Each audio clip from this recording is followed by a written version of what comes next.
Hi friends, welcome back to my channel Maha garden. இன்றைக்கி நம்ம பார்க்க போகிறது பொடி, இட்லி பொடிக்கு எப்படி வறுக்கணும் பார்ப்போம்.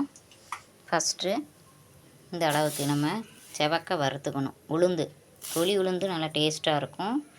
1/2 கிலோ போட்டிருக்கேன்.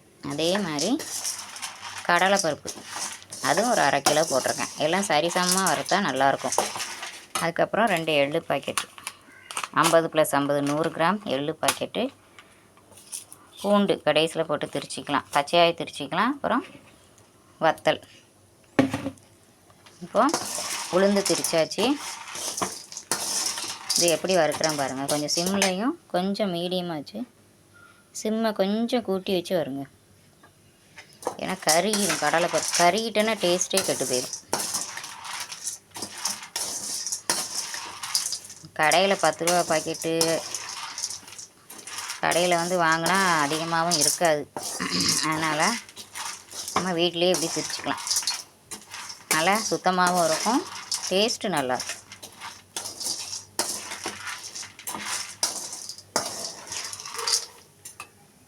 பாருங்கள் ஃப்ரெண்ட்ஸ், அதோடையே நான் கொஞ்சம் கருவேப்பிலையும் போட்டிருக்கேன். தனியாகவும் வறுத்துக்கலாம் கருவேப்பிலை. கடகடன் கறியும் கூட்டி வச்சா செவக்க வருங்க.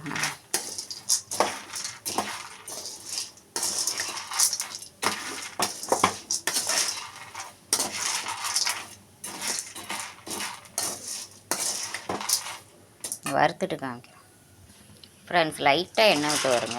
வெறும் இது வறுக்காதீங்க, லைட்டாக எண்ணெய் விட்டு வறுத்தா ஒரு மணமாக இருக்கும்.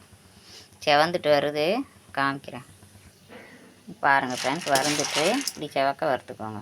இப்போ நம்ம பிளேட்டில் மாற்றுவோம். நல்லா ஆறின பிறகு திருப்பி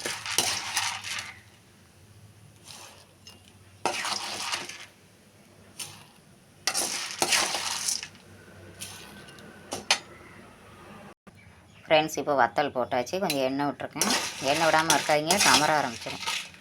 ஒரு 50 கிராம் வத்தல் போட்டிருக்கேன். கூட வேணால் கூட போட்டுக்கோங்க உரப்பு. நான் கம்மியாக தான் உரப்பு சேர்ப்பேன். அதனால் 50 கிராம் வத்தல் போடணுன்னா போட்டுக்கோங்க. இது கொஞ்சம் கம்மியாக தான் இருக்கும் 50 கிராமுக்கு. குழந்தைங்க சின்ன பிள்ளையில அப்படியே சாப்பிடுவாங்க எடுத்து எடுத்து எண்ணெய் விட்டு. அதனால் வத்தல்லாம் எண்ணி தான் போடுவேன். இப்போ தான் கொஞ்சம் கூட போட்டிருக்கேன். ஸ்நாக்ஸ் மாதிரி சாப்பிடுவாங்க ஃப்ரெண்ட்ஸ். வத்தல் இந்த அளவுக்கு நல்லா வறுத்துக்கோங்க. ஓரளவுக்கு கொஞ்சம் கலர் மாறட்டும். மாறினா நல்ல மணமாக இருக்கும். சரிங்களா? அது கலர் மாறிட்டு வருது. இந்த ஸ்டேஜில் எடுத்துடலாம். அடுத்தாப்புல எள்ளு வறுக்க போகிறோம் ஃப்ரெண்ட்ஸ். இப்போ எள்ளு சேர்த்தாச்சு. எள்ளு கொஞ்சம் கடகடன் சவுண்டு வரும். ஆனால் பொரிஞ்சிட்டுன்னு அர்த்தம்.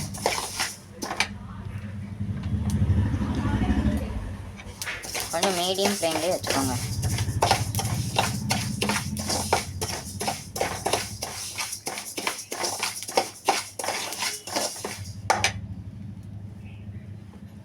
ரொம்ப ஃப்ளேம் கூட்ட வேண்டாம், கறியும்.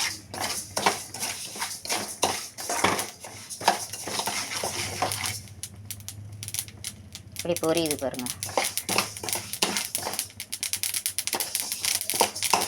இப்படி சவுண்டு நல்லா வரணும். ஓரளவுக்கு வந்தோடனே ஆஃப் பண்ணிடலாம் அடுப்பை. அதான் மணமாக இருக்கும். பொரிஞ்சாதான் மணமாக இருக்கும்.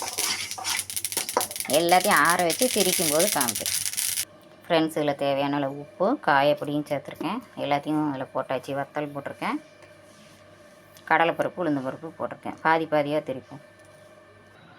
எள்ளை இப்படி கடைசியில் போட்டு திரிச்சுக்கோங்க. கடைசியில் போடுவீங்கள, கடைசி சுற்றில் போட்டு திரிச்சுக்கோங்க. பாருங்கள் ஃப்ரெண்ட்ஸ், மொத்தமாக திரிச்சாச்சு. இதை நல்லா கையை விட்டு நல்லா கலக்கிக்கிடுவோம் ஒன்று போல்.